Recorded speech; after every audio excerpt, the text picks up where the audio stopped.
नमस्कार, रण क्षेत्र देख रहे हैं आप। आपके साथ मैं हूं लावनी विनीत। आज के रण क्षेत्र की शुरुआत करें उससे पहले इस वक्त बड़ी और अहम खबर आ रही है। सीधे ब्रेकिंग न्यूज की तरफ चलते हैं। बड़ी मुहिम और बड़ा आगाज है।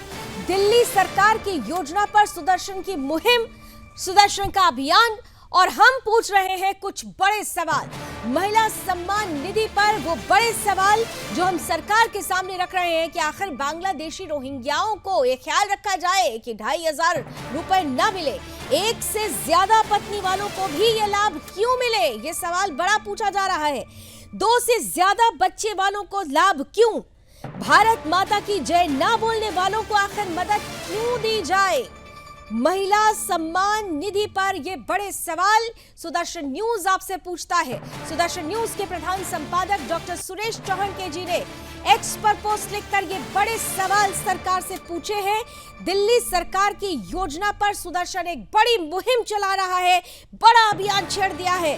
पूछा जा रहा है कि आखिर जो सम्मान निधि है, वो जो उपहार है, वो बांग्लादेशी रोहिंग्याओं को आखिर क्यों मिले, एक से ज्यादा पत्नी वालों को ये लाभ क्यों, 2 से ज्यादा बच्चों वालों को लाभ क्यों, भारत माता की जय ना बोलने वालों को ये मदद क्यों दी जाए, संविधान को शरिया से ऊपर मानो और लाभ लो। सीधा सीधा ये स्टेटमेंट है और सीधी ये मांग है कि पहले संविधान और फिर कोई लाभ। देशभक्तों के टैक्स से देशद्रोहियों को आखिर पैसा क्यों दिया जाए, बलिदानी सैनिकों के परिवार को यह मदद क्यों नहीं दी जाती, क्यों रोहिंग्याओं को दी जाती है। और देखिए, ये वो ट्वीट है डॉक्टर सुरेश चौहान जी का, जिसमें उन्होंने जो महत्वपूर्ण मांग है वो सामने रखी है। दिल्ली सरकार महिलाओं को 2500 देने जा रही है, लेकिन क्या ये 2500 उन घुसपैठियों के लिए है जो देश के लिए खतरा बन गए हैं। मांग क्या क्या है, जरा स्टे रखिएगा। मांग महत्वपूर्ण है।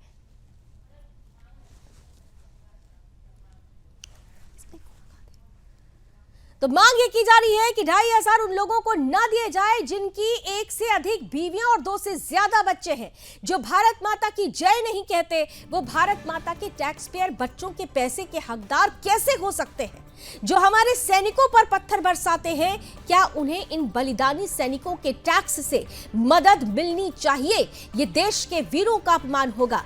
ये पैसा दंगाइयों, विदेशी फंडिंग पर चलने वालों और संविधान से ऊपर शरिया मानने वालों को नहीं मिलना चाहिए। डॉक्टर सुरेश चौहान जी की तरफ से ये बड़ी मांग है।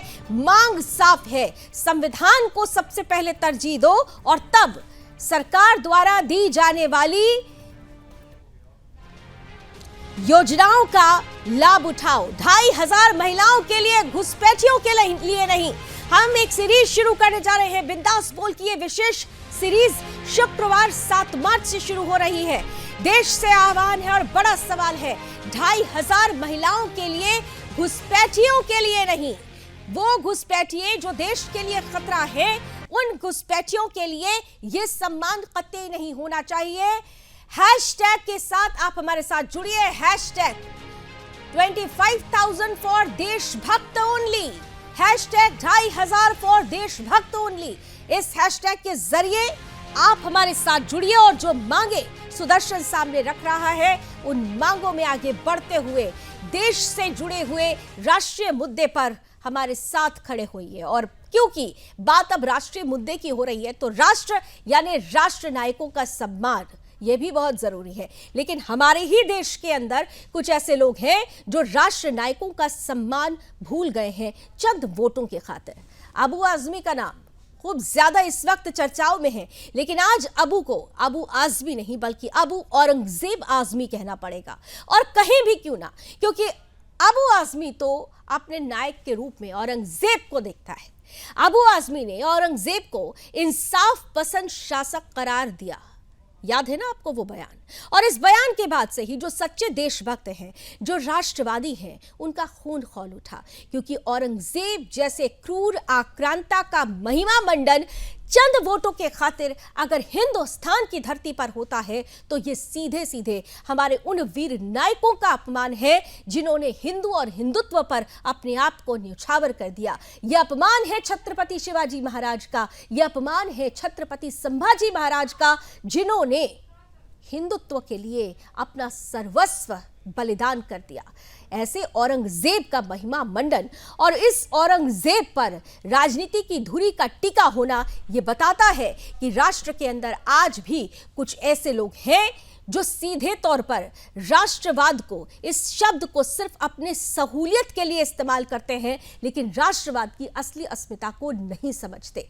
अबू आजमी ने आज एक बार फिर से कहा कि जो कहना था वो कह दिया, लेकिन इन सब के बीच पूरे देश से एक मांग उठ रही है कि अबू आजमी की गिरफ्तारी होनी चाहिए। समाजवादी पार्टी का ये नेता खुलकर क्रूर आक्रांता का समर्थन करता है और पूरी पार्टी इस पर, खासतौर से अखिलेश यादव, ये कहते हैं कि साहसिक बयान दिया गया है, समझबूझ के साथ ये बयान दिया गया है। तो क्या समाजवादी पार्टी इस देश के खलनायकों को नायक मानती है? क्या औरंगजेब समाजवादी पार्टी का नायक है?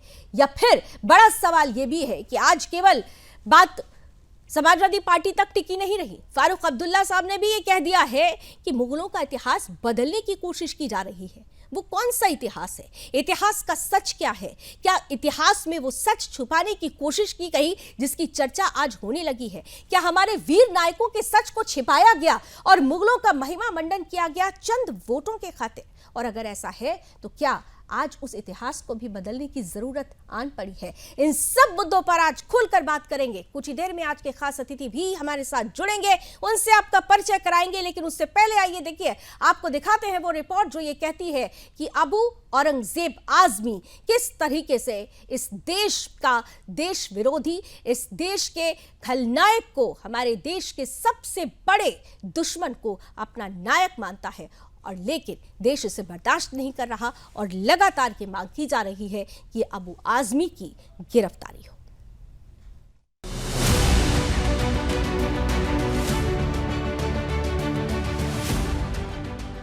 मुगलिया मानसिकता और कट्टरपंथी सोच वाले चाहे कितनी भी कोशिश कर लें, लेकिन ये देश अब उनके झूठे महिमा मंडन को बर्दाश्त नहीं करेगा। अबू आजमी का औरंगजेब प्रेम उनके लिए भारी पड़ गया है। पहले केस दर्ज हुआ, फिर महाराष्ट्र विधानसभा से निलंबन और अब मुंबई पुलिस पूछताछ की तैयारी में है। मुख्यमंत्री फडणवीस ने दो टूक कह दिया है कि आजमी को हर हाल में जेल भेजा जाएगा, 100% जेल भेजा जाएगा। जो महाराजांचा, छत्रपती शिवाजी महाराजांचा आणि छत्रपती संभाजी महाराजांचा अपमान करेल, कोणी असो, त्याला सोडलं जाणार नाही। असं आहे एक लक्षात ठेवा, जर काही न्यायालयाने निर्णय दिले तर वरच्या न्यायालयात सोडणार। लेकिन इस विवाद की आंच अब उत्तर प्रदेश से लेकर बिहार तक जा पहुंची है। महाराष्ट्र से उठी ये आंधी यूपी और बिहार तक पहुंच गई है, जहां जेडीयू के खालिद अनवर भी औरंगजेब के कसीदे पढ़ने लगे। ये पार्लियामेंट के फ्लोर पे डिस्कशन नहीं हो सकता और किसी जो है ना पॉलिटिकल जलसे में नहीं हो सकता। तो एकेडमिक डिस्कशन को एकेडमिक रहना देना चाहिए और औरंगजेब के बारे में इस तरह का दुष्प्रचार करके कोई पॉलिटिकल पार्टी क्या हासिल करना चाहती मुझे नहीं समझ में आता। एक राजा था जो चला गया, आप राजा हैं, हम राजा हैं, हमको बताना है कि हम देश को क्या देने जा रहे हैं। आप इस तरह का माने डिस्कशन नहीं होना चाहिए। अबू आजमी वही शख्स है जो एक खूंखार हिंदू विरोधी आक्रांता औरंगजेब का गुणगान कर रहे हैं। वही औरंगजेब जिसने लाखों हिंदुओं का कत्लेआम किया, मंदिरों को तोड़ा, सनातन संस्कृति को मिटाने की हर मुमकिन कोशिश की, जिसने छत्रपति संभाजी महाराज को अनगिनत यातनाएं दी। लेकिन शर्म देखिए, अबू आजमी को अपने बयान पर पछतावा बिल्कुल नहीं है। बना के दिया वहाँ पर, क्या बात करते हैं, ये गलत हिस्ट्री। तो आप औरंगजेब को क्रूर शासक नहीं मानते हैं? नहीं, मैं नहीं मानता। औरंगजेब क्रूर शासक नहीं है? बिल्कुल नहीं, मैं बिल्कुल क्रूर शासक नहीं मानता।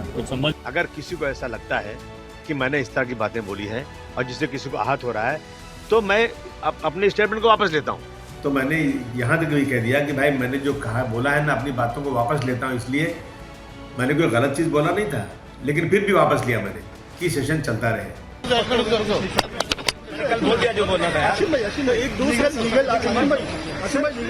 तो जब उत्तर प्रदेश के सीएम योगी आदित्यनाथ ने इस पर करारा जवाब दिया और कहा कि ऐसे लोगों को यूपी भेज दो, इनका इलाज यूपी अच्छे से करना जानता है। समाजवादी पार्टी का नेता,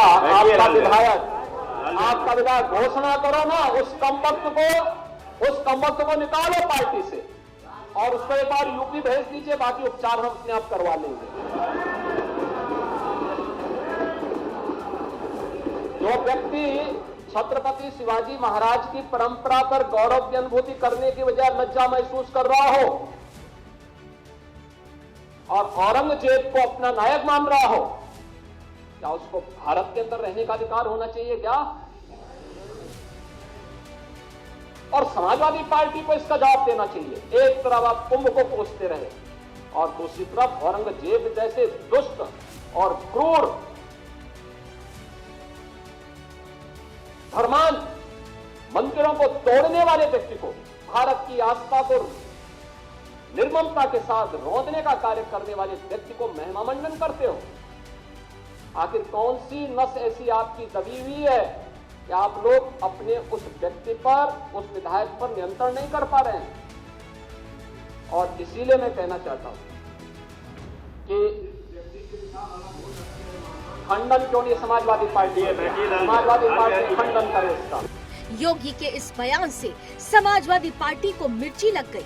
सपा के नेता अवधेश प्रसाद ने तो सीएम योगी को डिस्टर्ब तक करार दे दिया, तो आशुतोष वर्मा ने उनके बयान की तुलना औरंगजेब की भाषा से कर दी। तुष्टीकरण की राजनीति करने वाली कांग्रेस ने भी वोट बैंक की राजनीति चमकाने के लिए इसे मुस्लिम वर्ग पर हमला करार दिया। योगीनाथ जी का तो जो विचारधारा है वो किसी साधु संत और किसी योगी की ये विचारधारा नहीं हो सकती, और न ऐसे उत्तर प्रदेश जिसका एक गौरवशाली इतिहास है, जो गंगा जमुनी संस्कृत में प्रदेश माना जाता है, एक देश के बराबर ये हमारा उत्तर प्रदेश है।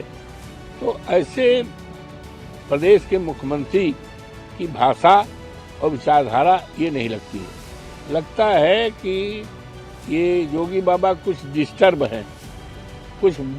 हैं, इसलिए अनाप शनाप बोल रहे हैं। विधानसभा में भी उनके जो विचार सुने हैं, भाषण, हमने 2 दिन वहाँ रहे हैं, तो ऐसा लगा कि किसी योगी सन्यासी साधु और उत्तर प्रदेश जैसे विशालतम प्रदेश के मुख्यमंत्री की विचारधारा भाषण नहीं है, वो डिस्टर्ब है। मुझे तो लगता है कि उत्तर प्रदेश के मुख्यमंत्री की अगर भाषा देख लें तो वे औरंगजेब से भी कम नहीं है। सदन में खड़े होके कोई आदमी सुअर, गिद्ध, कमबख्त, निपटा दूंगा, मिट्टी में मिला दूंगा, ये एक जनप्रतिनिधि की भाषा होती है। उन्होंने अपना बयान वापस ले लिया। अब बिना मतलब इसको तोल देना ये ठीक नहीं है। एक विशेष धर्म अर्थात मुस्लिम समाज को इस तरह से टारगेट करना, जैसे उनको उनके सामने दोयम दर्जे का व्यवहार करना, भेदभाव करना, ये बहुत खतरनाक स्थिति है। जो नफरत और घृणा पैदा कर रहे हैं हिंदू मुसलमान, हर चीज में घुसा दे रहे हैं, वो आज भी हम उसका फल का। तो सवाल अब ये उठता है कि विपक्ष को आखिर औरंगजेब जैसे आक्रांता से इतनी हमदर्दी क्यों है, जब पूरा देश औरंगजेब प्रेमियों पर सख्त कार्रवाई की मांग कर रहा है, तो ये नेता क्यों बचाव में उतर रहे हैं? क्या सत्ता की भूख में ये अपनी ही जड़ों को काटने में लगे हैं? लेकिन औरंगजेब की औलादों को ये सुन लेना चाहिए कि ये देश मजहबी कट्टरता के एजेंडे पर नहीं चलेगा। यहाँ की मिट्टी छत्रपति शिवाजी महाराज और छत्रपति संभाजी महाराज के बलिदानों से सींची गई है। देश उस इतिहास को न कभी भूला था, न कभी भूला है और न कभी भूलेगा। अब ये देश औरंगजेब की नहीं बल्कि हिंदवी स्वराज की राह पर चलेगा। Bureau report, Sudarshan news.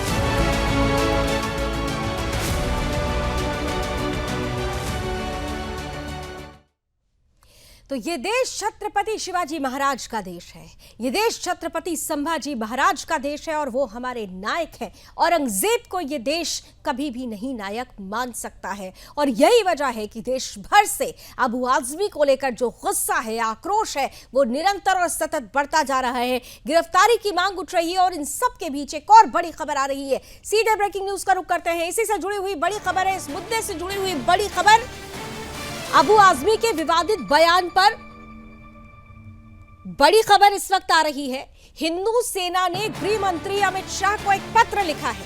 Hindu सेना की तरफ लिखे गए इस पत्र में मांग की गई है कि औरंगजेब को क्रूर शासक घोषित करते हुए औरंगजेब की कब्र को खोदकर अरब सागर में डाल दिया जाए।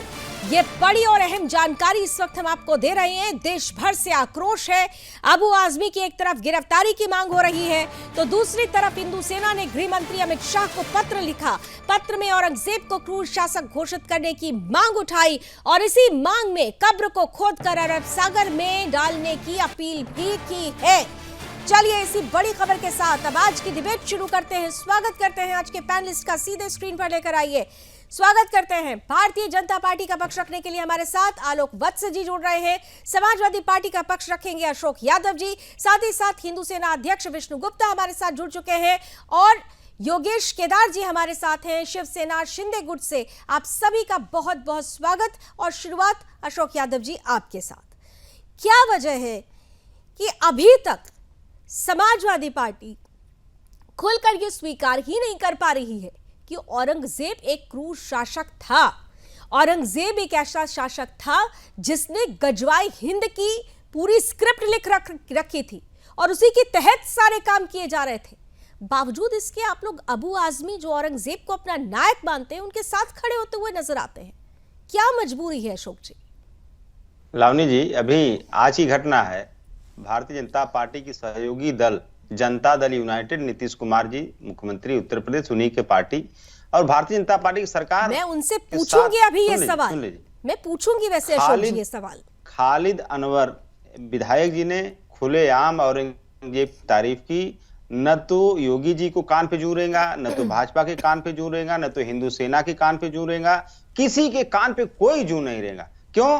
क्योंकि वो भाजपा की सहयोगी पार्टी के विधायक हैं, तो उनकी बात पे कैसे? और यहाँ पे हमारे जो विधायक हैं अबू हासिम जी ने माफी मांग लिया, अपनी स्टेटमेंट को वापस ले लिया, उसके बाद उनको सस्पेंड कर दिया गया विधानसभा से।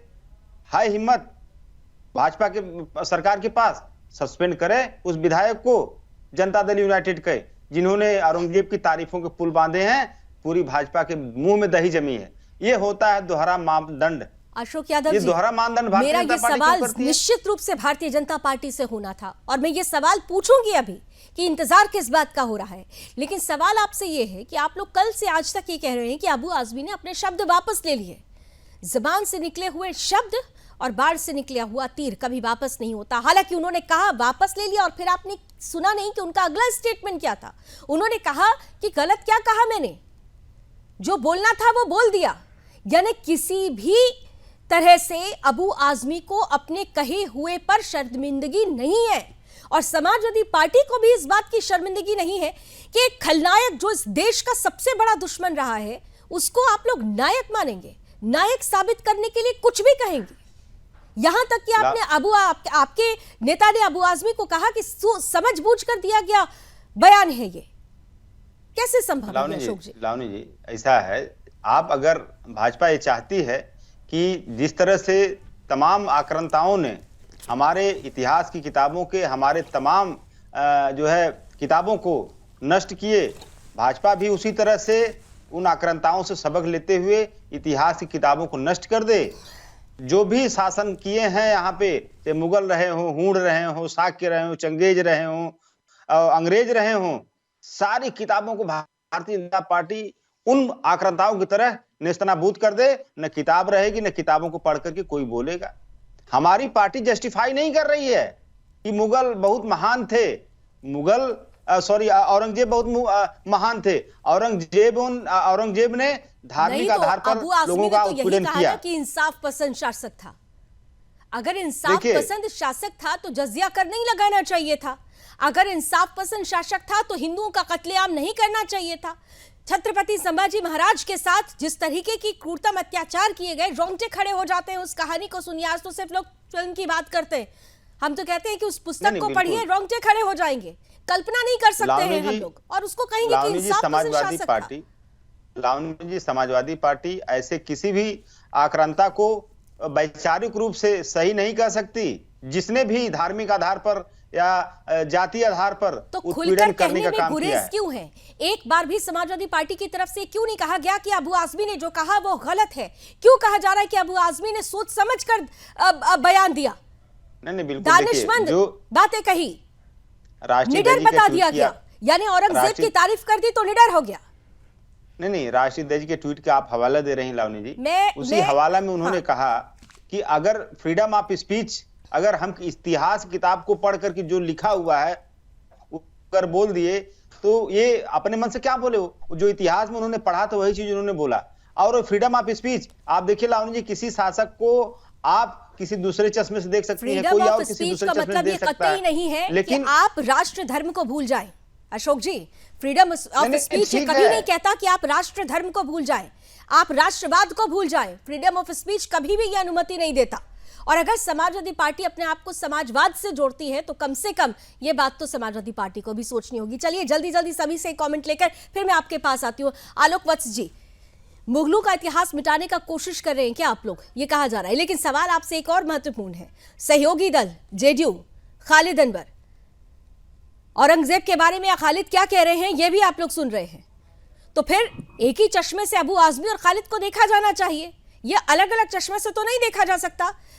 औरंगजेब का समर्थन करने वाला किसी भी पार्टी का क्यों ना हो, उसका विरोध होना चाहिए। आलोक वत्स जी, देखिए लावनी जी, उनका विरोध बिहार में हो रहा है।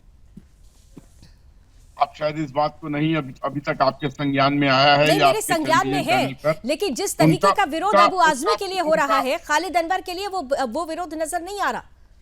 देखिए अभी तो ये मामला उठाइए, आप देखिएगा ये देशव्यापी उनके खिलाफ अभियान चालू हो जाएगा। हम किसी ऐसे आदमी का समर्थन नहीं कर सकते हैं जो मुस्लिम आक्रांताओं के, औरंगजेब जैसे लोग जिन्होंने जाजिया कर लगाया, जिन्होंने 1.5 मन जनेऊ तोलने के बाद वो सुबह का भोजन का नाश्ता करता था, जिसने मुस्लिम ये हिंदू महिलाओं को जिसने बलात्कार किया, जिसने हमारे हिंदुओं को कत्लेआम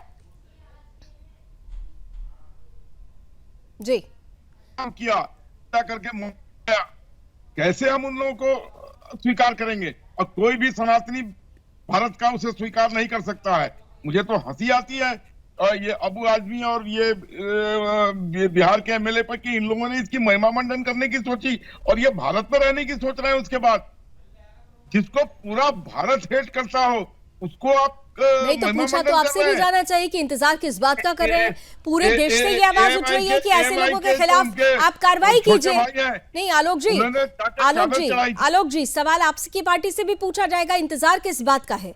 अगर ये लोग देश विरोधी बातें कर रहे हैं तो गिरफ्तारी में इतनी देर क्यों लग रही है?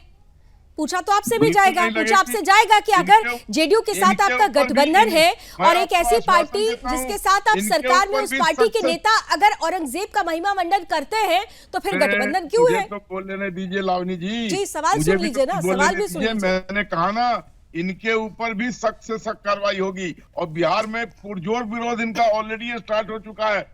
धरना प्रदर्शन, अगर आप केवल धरना प्रदर्शन से काम नहीं चलेगा ना साहब, कार्रवाई, हम कार्रवाई का इंतजार कर रहे हैं। ये धरना प्रदर्शन, मांग उठना, ये तो देश के जो राष्ट्रभक्त है वो मांग उठा रहे हैं। पार्टीज क्या कर रही है ये बड़ा सवाल है। योगेश केदार जी भी हमारे साथ हैं, विष्णु गुप्ता जी भी हमारे साथ हैं। योगेश जी मैं आपके पास आऊं उससे पहले, क्योंकि यहाँ पर हिंदू सेना ने एक मांग कर डाली है। विष्णु जी, मांग जो आप लोगों ने की है कि कब्र को सीधे डाल दो अरब सागर में, और यही एक सबसे बड़ी तस्वीर लेकर आएगी। कहते हैं ना, जब कब्र ही नहीं होगी तो उर्स भी नहीं होगा और ऐसे औरंगजेब के समर्थन करने वालों के बयानात भी नहीं आएंगे। विष्णु जी, ये हमने भारत सरकार से यही मांग की है कि औरंगजेब को एक तो क्रूर आतंकवादी शासक घोषित किया जाए, क्योंकि उसने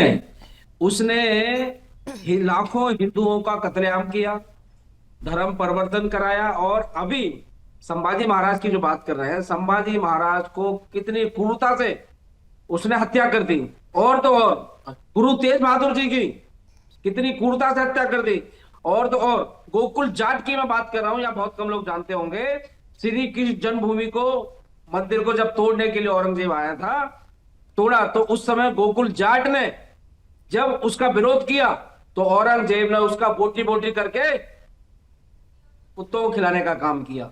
तो ऐसा जो क्रूर शासक है उसकी जो कब्र है आज भी यहाँ मौजूद है, बहुत ही शर्म की बात है। और मैंने सरकार से ही सबसे पहले तो मांग की है कि उसकी जो कब्र बनी हुई है उसको अरब सागर में ले जाके, यदि अवशेष हैं तो ले जाके फेंक देना चाहिए वहां, और ताकि लोग यहाँ पे उसका महिमा मंडल ना कर सकें।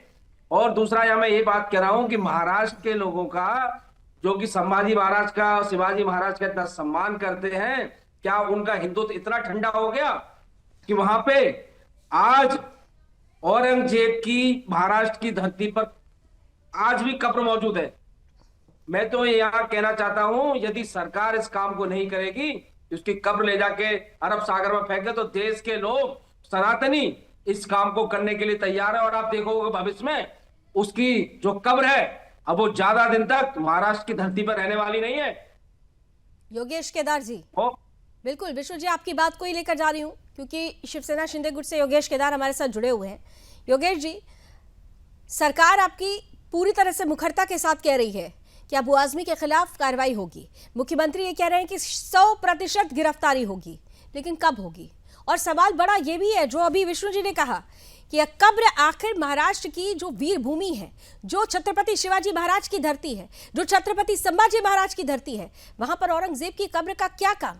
क्यों नहीं अभी तक इस कब्र को वहां से हटाया गया? जी, मैं सबसे पहले सुदर्शन न्यूज चैनल को धन्यवाद देना चाहता हूं कि आप लोगों ने भी यह विषय अच्छी तरह से बनाए रखा हुआ है। महाराष्ट्र में जिस क्षण अबू आजमी जी ने औरंगजेब के गुणगान गाए, उसी क्षण से महाराष्ट्र में पुरजोर विरोध चल रहा है। हर गांव से हर व्यक्ति उनका विरोध कर रहा है। और हमारे जो माननीय उप मुख्यमंत्री जी है एकनाथ शिंदे साहब, उन्होंने भी विधानसभा में और प्रेस कॉन्फ्रेंस में उनका पुरजोर विरोध किया। और हमारे महाराष्ट्र के जननायक नेता देवेंद्र जी फडणवीस साहब, मुख्यमंत्री जी, उन्होंने कार्रवाई की शुरुआत की हुई है। महाराष्ट्र में कोई भी औरंगजेब का पुरस्कर्ता यहाँ पे नहीं रहेगा। हम चाहते हैं कि महाराष्ट्र के आज के जो इशू आगे आया है, देश के सामने यह चर्चा होनी चाहिए कि हमारे आदर्श कौन हो। अभी एक मूल प्रश्न इनके लोग कह रहे हैं, हर बार दिखा रहे हैं कि भाई देखिए जो पुस्तकों में लिखा हुआ है वही मैंने कहा है, अबू आजमी कह रहे हैं वैसा। हमारा सरकार से भी मांग रहेगी, केंद्र सरकार से भी रहेगी। ये 10 साल में उन्होंने कुछ अच्छा किया है। आगे की पीढ़ियों के लिए मेरी विनती रहेगी कि जो लेफ्टिस्ट विचारधारा के इतिहासकारों ने इतिहास लिखा, वही ये लोग दोहराते हैं और कहते हैं कि अपना इतिहास यही है। हम ये चाह रहे हैं कि अभी देश ने करवट बदल ली है। हमारे देश के जो हमारे आदर्श है हम सामने लाएंगे, हमको लाना चाहिए। और यह जो आज अबू आजमी का जो इश्यू है, और वो बिहार के भी आदमी ने किया हुआ है, एमएलए साहब ने, उनके कारण देश में एक नई चर्चा छिड़नी चाहिए। छावा मूवी के बाद में इस देश के युवाओं में एक नया संचार हुआ है और एक अच्छी विचारधारा लेकर के राष्ट्र की संस्कृति को लेकर के आगे जाने की सोच आगे बढ़ रही है। हम ये विचारधारा को करेंगे और सुदर्शन न्यूज चैनल का सुदर्शन न्यूज चैनल का हम धन्यवाद देंगे कि आप लोग बहुत अच्छे तरह से इस विषय को क्योंकि हमारे लिए ये मात्र विषय नहीं है ना, ये विषय नहीं है, ये हमारी आत्मा में रचता बसता है। हम राष्ट्र सर्वोपरि की भावना के साथ आगे बढ़ते हैं और अगर राष्ट्र नायकों पर कोई आंच आएगी तो हम हर तरीके से उस पर अपनी आवाज बुलंद करेंगे। अशोक यादव जी, देखिए संस्कृति सभ्यता की बात हो रही है, अशोक यादव जी को प्लीज लेकर आइए। अशोक जी, सवाल यह है कि हम अपना आदर्श किसे माने? ये पॉलिटिकल पार्टीज की भी जिम्मेदारी होती है कि जब हम राष्ट्र की बात करते हैं, राष्ट्र के आदर्शों की बात करते हैं, तो वहां पर उन आदर्श पुरुषों की बात होनी चाहिए जो हमारे राष्ट्र के जननायक रहे हैं, जो वीर नायक रहे हैं। इतिहास अगर गलत लिखा गया, इतिहास में अगर हमारे वीर नायकों की चरित्र को गलत तरीके से प्रस्तुत किया जाता रहा, तो क्या हम उसे हमेशा ढोते रहेंगे, उसी का हवाला दिया जाता रहेगा? गलत इतिहास की आज भी ओढ़े रहेंगे हम लोग? क्या उस इतिहास, उस सच के इतिहास को, उस छिपे हुए इतिहास पर चर्चा नहीं होनी चाहिए? अशोक देखिए लावनी जी देखिए, इतिहास में जो लिखा हुआ है वो इतिहास सिर्फ हिंदुस्तान के ही लोगों ने नहीं लिखा हुआ है, बल्कि जो प्राचीन इतिहास है या मध्यकालीन इतिहास है या आधुनिक इतिहास है, इन तीनों जो पाठ हैं इतिहास की किताबों के, ये विदेशियों ने भी लिखा है। तो आप कहां से इतिहास मिटाएंगे? और जो चीजें इतिहास में लिखी है, कोई टाइम मशीन हमारे पास नहीं है। सर मैं आपको बताती हूँ, आपने बिल्कुल ठीक कहा, और इसीलिए आज मैं कुछ यहाँ पर कुछ तथ्य लेकर सामने आई हूँ। आप लोग रोमिला थापर की बात करते हैं, लेकिन सर जदुनाथ सरकार की बात क्यों नहीं करते? आप लोग सतीश चंद्र जी की बात क्यों नहीं करते? इतिहासकार आरसी मजूमदार को क्यों भूल जाते हैं?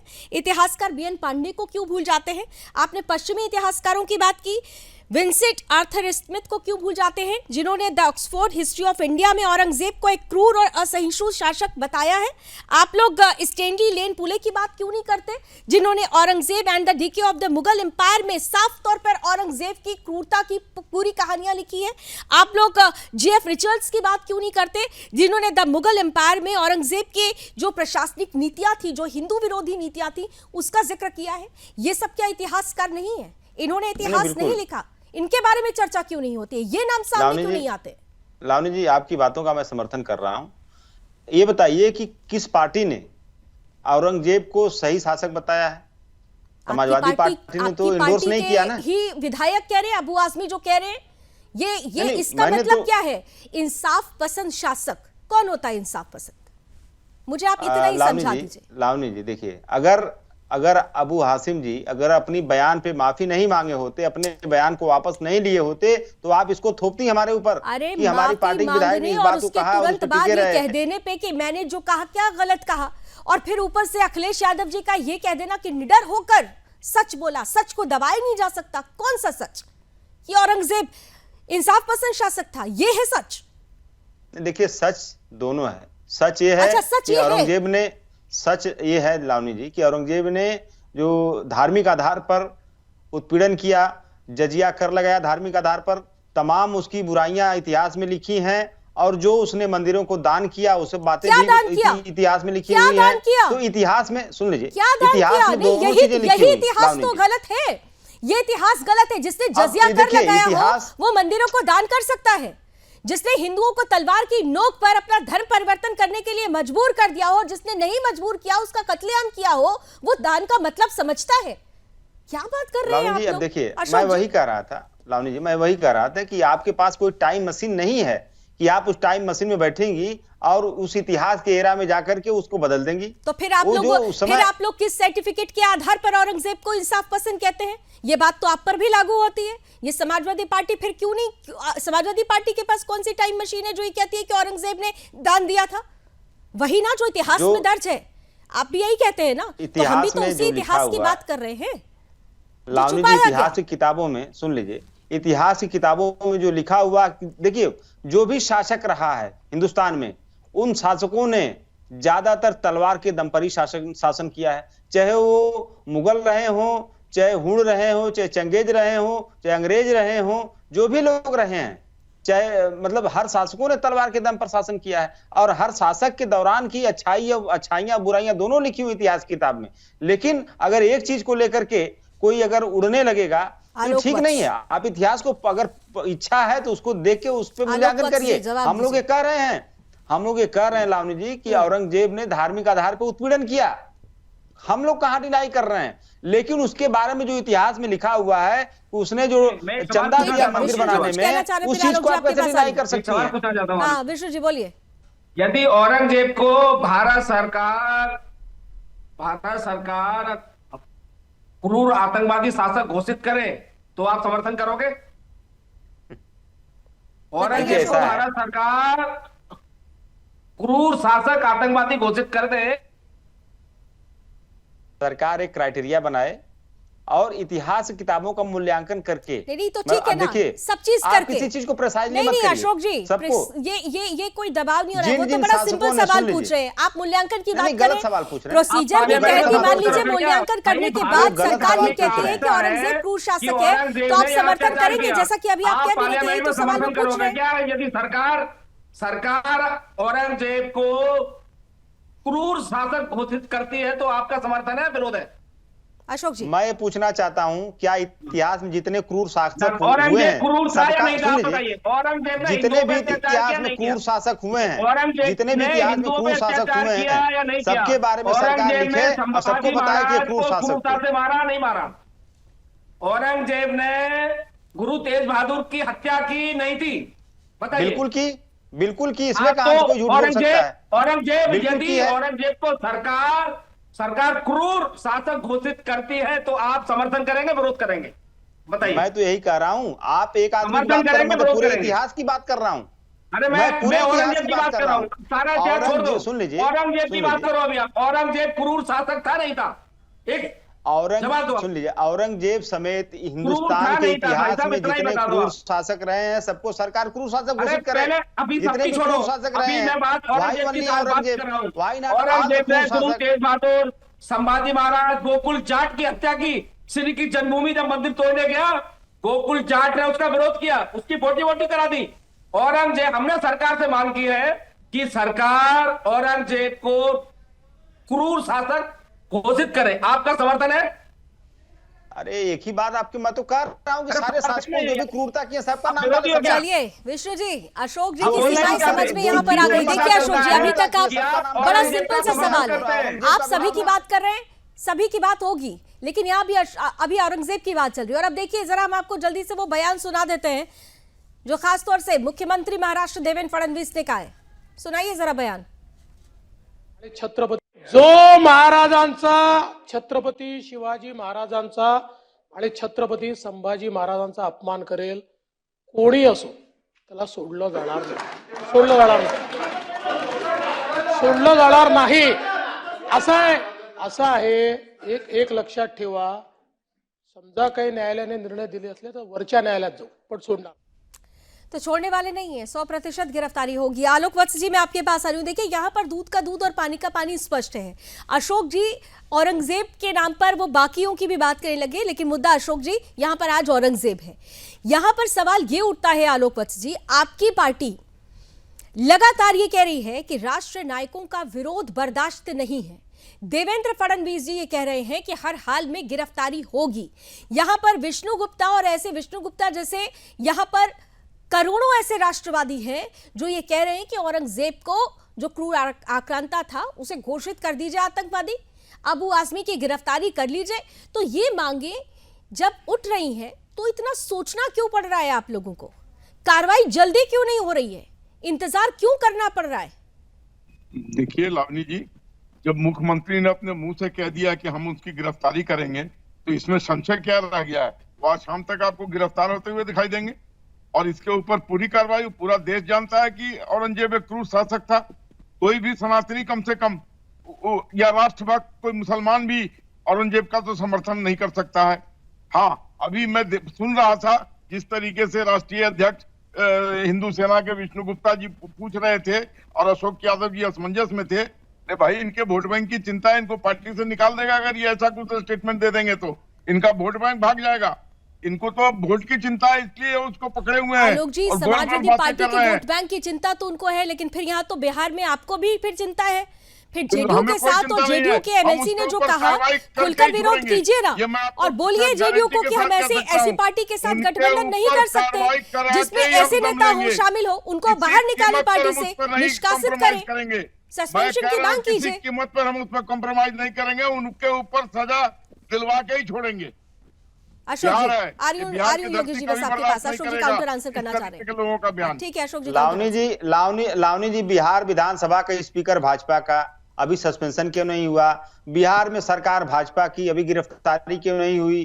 तो आप दो तरह का नेचर क्यों दिखाते हैं आप? आपको अगर ऐसी करना है तो आप एक नजीर पेश करिए ना। स्पीकर तो आपका है, एक सेकंड नहीं लगेगा आप भी पेश कर सकते हैं ना, नजीर तो आप भी पेश कर सकते हैं। आप लोग सवाल देखिए, सवाल मेरा आज समाजवादी पार्टी से भी है, बीजेपी से भी है, कोई और भी पार्टी, अगर कांग्रेस यहाँ पे कांग्रेस जिस तरीके से प्रतिक्रिया दे रही है, मेरा उससे भी सवाल होता और उससे आज भी सवाल है। सवाल यह है कि आप लोग अपनी अपनी राजनीतिक रोटियों के लिए सिलेक्टिव हो रहे हैं। आप भी तो नजीर पेश कर सकते हैं। अबू आजमी को आप लोगों ने अभी तक सस्पेंड क्यों नहीं किया है? बिल्कुल, अगर अबू आजमी जी माफी नहीं मांगे होते, अगर अपने शब्दों को वापस नहीं लिए होते, तब ये सवाल हमसे पूछ लिया। अबू आजमी अभी भी कह रहे कि गलत क्या कहा मैंने, जो बोलना था वो बोल दिया। आपने सुना नहीं उन्होंने क्या कहा? जो बोलना था वो बोल दिया। बिल्कुल सुना, उन्होंने कहा, उन्होंने माफी मांगी, उन्होंने अपने शब्दों को वापस लिया। अगर नहीं लिए होते तो अब ये सवाल हमसे पूछ लिया। लेकिन उन्होंने एक काम कर दिया है। जो बात उन्होंने बाद में कही है, उन्होंने कहा कि इतिहास किताब में देखकर मैंने बोला था, लेकिन यहीं पे आपको ये चीज नहीं भूलना चाहिए कि उन्होंने माफी भी मांगी है। योगेश केदार उन्होंने माफी मांगी है लावनी जी। माफी मांग लेना काफी था क्या? देखिए, योगेश हम लोगों का ये कहना है, आप बार बार ये कह रहे हो कि जो इतिहास में है वो उन्होंने बोला हुआ है। अरे आप लोगों के जो लोग बोल रहे हैं, जो इतिहास पढ़ रहे हो, वो ही गलत लोगों के इतिहास पढ़ करके बोल रहे हैं ना। अरे जो औरंगजेब को महाराष्ट्र के मिट्टी में हमने यहाँ पे 27 साल उसको यहाँ पे दौड़ा दौड़ा के पीटा, इधर पीटा हुआ है। आपको पता है क्या, यहाँ के छोटे छोटे मराठा सरदारों ने उसकी जो कैनोपी थी वो भी तोड़ के लेके गए थे। वो डर डर के मारे घुमा है, यहाँ पे तिल तिल टूट करके मरा हुआ है औरंगजेब को। जो जैसे उसने संभाजी महाराज का क्रूर हत्या की, उसके बाद मराठाओं ने उसका बदला लिया है। और आप लोगों को ये सोचना चाहिए भाई कि समाजवादी पार्टी, आप कहते हो समाजवादी पार्टी, वो अबू आसिम आजमी किस तरह से माफी मांग रहा है भाई? मैं बस वापस ले रहा हूं, मैं जो पढ़ा था वो बता रहा हूं। अरे अखिलेश यादव उनका समर्थन कर रहा है। अखिलेश यादव जी को कहिए कि माफी मांगे महाराष्ट्र की, माफी मांगे एक राष्ट्र पुरुष छत्रपति शिवाजी महाराज की। अखिलेश यादव को क्या मुसलमानों के वोट ही दिखते हैं क्या? केवल महाराष्ट्र की जनभावनाएं नहीं दिखती है? यहाँ के हजारों करोड़ हिंदुओं की जनभावनाएं नहीं दिख रही है? अखिलेश यादव जी को ये सोचना चाहिए भाई साहब कि औरंगजेब कभी भी अच्छा प्रशासक शासक नहीं रहा है। औरंगजेब जल्दी से लावनी जी, देखिए मैं आपकी तारीफ करूंगा कि आपने सवाल भाजपा के साथी से भी पूछा, लेकिन हमारे सिंधे गुट के जो साथी हैं उनकी एक उंगली भाजपा की तरफ नहीं गई। उन्होंने एक सिंगल सवाल नहीं पूछा कि आपकी सरकार वहां पे स्पीकर आपने क्या कार्रवाई की, उन्होंने माफी भी नहीं मांगी। तो एक सवाल देखिए, महाराष्ट्र में उन्होंने तुरंत कार्रवाई की है। महाराष्ट्र में हमारी सरकार है, बिहार में भी हम अपेक्षा करेंगे, भाजपा के लोगों को बोलेंगे कि भाई वहां पे कार्रवाई करो। महाराष्ट्र में किया ना, देवेंद्र फडणवीस जी ने किया ना, सिंगल डिमांड नहीं आई भाई साहब, स्पीकर ने किया ना यहाँ पे। तो सिंधे साहब हमारे सिंधे साहब का तो यह यहाँ तक कहना है कि अबू आसिम आजम को इस देश से हटाओ, निकालो बाहर। ऐसे लोगों की जरूरत नहीं है इस देश में, जो हमारे राष्ट्र पुरुषों के भी कोई बयान नहीं दुश्मन है, दुश्मनों का गुण गौरव करे। ऐसे लोगों का क्या है देश में भाई? माननीय सिंधे जी का भी एक बयान नहीं आया इस बिहार वाले मसले पर। बिहार वाले मसले पर सिंधे साहब के रग रग में छत्रपति शिवाजी महाराज है। ठीक है, महाराष्ट्र के हर महापुरुष व्यक्ति के शिवाजी महाराज है। सिंधे साहब के हृदय में शिवाजी महाराज है भाई। पॉलिटिकल पार्टी कोई भी हो, हमारे लिए जब राष्ट्र नायकों की बात होगी तो किसी भी पॉलिटिकल पार्टी को हम तो नहीं बख्शेंगे। अगर राष्ट्र नायकों का आप विरोध करेंगे, अगर राष्ट्र नायकों का अपमान करेंगे, तो उस पॉलिटिकल पार्टी से हम सवाल पूछेंगे, क्योंकि हम राष्ट्र सर्वोपरि की भावना के साथ चलते हैं। लेकिन यहाँ पर जिस तरह से मुद्दा गरमा रहा है, हर कोई इतिहास की बात कर रहा है। इतिहास जो सच था, जिसे अभी तक छुपाया गया, क्या विष्णु जी अब इतिहास जो छिपाया हुआ इतिहास है उसे सामने लाने का वक्त नहीं आ गया? क्या सरकार से यह मांग नहीं की जानी चाहिए कि जो इतिहासकार जिन्होंने सच लिखा औरंगजेब की क्रूरता के लिए, उन पुस्तकों का पाठ्यक्रम में शामिल किया जाना चाहिए?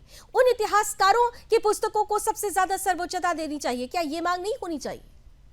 हमने पहले सुनिए मैं आपको बता रहा हूं, हमने पहले सरकार से मांग रखी थी और सरकार इस विषय पर सेंट्रल गवर्नमेंट जो सीबीएसई की किताबें हैं वहां पे भी इसको बुक कर रही है। हालांकि देश में अभिव्यक्ति की आजादी है तो लोग बहुत कुछ लिखते हैं, लेकिन उसमें अभिव्यक्ति की आजादी पर भी अंकुश लगना, कोई पुस्तक छप रही है तो उसका कोई सेंसर बोर्ड होना चाहिए कि कोई भी इतिहास को तोड़ मरोड़ कर अपने शब्द लगा के उसमें जोड़ देता है। और यहाँ मैं बताऊं, सरकार से हमने पहले मांग की तो दिल्ली में औरंगजेब नाम से रोड था, औरंगजेब का नाम बदलकर अब्दुल कलाम मार्ग उन्होंने वहां रखा, आपको पता होगा। तो मैं मानता हूं दिल्ली में भी और हर जगह जहां जहां भारतीय जनता पार्टी की सरकारें हैं वहां राष्ट्रवाद को बढ़ावा दिया जाता है। और कोई भी यदि राष्ट्र का अपमान करता है, ये जो मुगलिया अतिक्रमण हुआ है इस पर बुलडोजर चलने का वक्त आ गया है। और किसी भी पॉलिटिकल पार्टी को इस पर सिलेक्टिव नहीं होना चाहिए, क्योंकि उन पॉलिटिकल पार्टीज का जो आज मुगलों का समर्थन कर रही है, नहीं भूलना चाहिए कि वो हिंदुस्तान की सरजमी पर है, हिंदुस्तान की पवित्र धरती पर है। ये वो धरती है जो छत्रपति शिवाजी महाराज और छत्रपति संभाजी महाराज की धरती है। उनका कम से कम सम्मान पॉलिटिकल पार्टीज को याद रखना चाहिए। समय की सीमाएं 10 सेकेंड बस 10 सेकेंड देना चाहता हूँ। हाँ, सिर्फ 10 सेकेंड। यहाँ पे एक विशालगढ़ करके है, यहाँ पे और बहुत सारे किलों पर ये मुगलों के वारिसदारों ने अतिक्रमण किया हुआ था, उसको हटाने की मुहिम भी महाराष्ट्र में जोर शोर से चल रही है। पूरे देश में ये मुहिम चले, हम यही उम्मीद करते हैं और यही मांग भी करते हैं। चलिए, समय की सीमाएं बस इतनी ही है। थैंक यू सो मच, बहुत बहुत धन्यवाद, बहुत बहुत धन्यवाद। कुल मिलाकर औरंगजेब का जिन निकला हुआ है, लेकिन जो लोग औरंगजेब को नायक साबित करने की कोशिश कर रहे हैं वो ये भूल गए हैं कि वो राष्ट्रवादियों के निशाने पर आ चुके हैं। ये राष्ट्र संभाजी महाराज का राष्ट्र है, ये राष्ट्र छत्रपति शिवाजी महाराज का राष्ट्र है, ये राष्ट्र महाराणा प्रताप जी का है। और ऐसे में जब ऐसे वीर नायक इस धरती से जन्मे हों तो इस धरती के राष्ट्रवाद में उनका ही खून दौड़ रहा है। और इसीलिए ये आक्रोश ये कहता है कि औरंगजेब को नायक कहने वालों को एक बड़ी और कठोर सजा होनी चाहिए। इस उम्मीद के साथ कि सच सामने आएगा, एक बड़ी तस्वीर हमारे बीच होगी। रण क्षेत्र में आज बस इतना ही। देश और दुनिया की तमाम खबरों के लिए आप जुड़े रहिए सुदर्शन न्यूज के साथ। जय हिंद।